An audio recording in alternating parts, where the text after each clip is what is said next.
د خوست ولایت طبیعي پیښو پر وړاندې د مبارزې ریاست روان کال له 2229 هغو کورنیو سره د نغدي مرستو ترڅنګ د خوراکي او غیر خوراکي توکو لاسنیوی کړی چې د طبیعي پیښو له امله زیانمن او ځینې نور بیا د بېوزلۍ تر سرې کرښې لاندې ژوند کوو.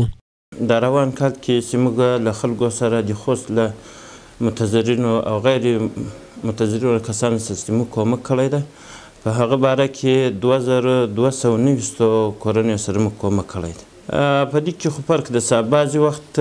داسې چې د وزیر صاحب د هدایت پر اساس باندې چې که چېرته غیر طبیعي پیښه یې هم موږ کومک ورسره کوو، لکه دا تېرو وختو کې چې دا تېرو ورځو کې چې په دا کومه ولسوالۍ کې چې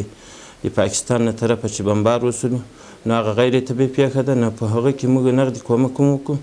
او د ریاست له امکاناتو چې موږ پوره همکاري ورسره کړې ده. د طبیعي پیښو پر وړاندې د مبارزې ریاست مسؤلین زیاتوي دوی هڅې به دوام ولري او پلان لري چې د راتلونکو میاشتو لپاره هم د اړمنو کورنیو د ملاتړ پروګرامونه پیاوړي کړي. دوی دا هم ویل چې دغه ریاست د ژمي په موسم کې د هر ډول پیښیدونکو زیانونو لپاره د بشري مرستو آمادګي لري.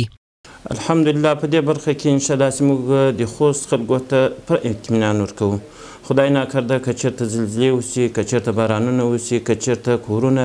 متضرر سي، انشاءالله چې موږ پر امکانات ورته لرو. الحمدلله چې موږ د خوست د حوادثو ریاست ډېر متوجه ده او همکاري مو هم کړې ده او انشاءالله په آینده کې هم پر اطمینان خلکو ته ورکوو چې که چېرته خدای ناکرده کوم مشکل رامخته سي، نو د وس مطابق به موږ انشاءالله همکاري ورسره کوو.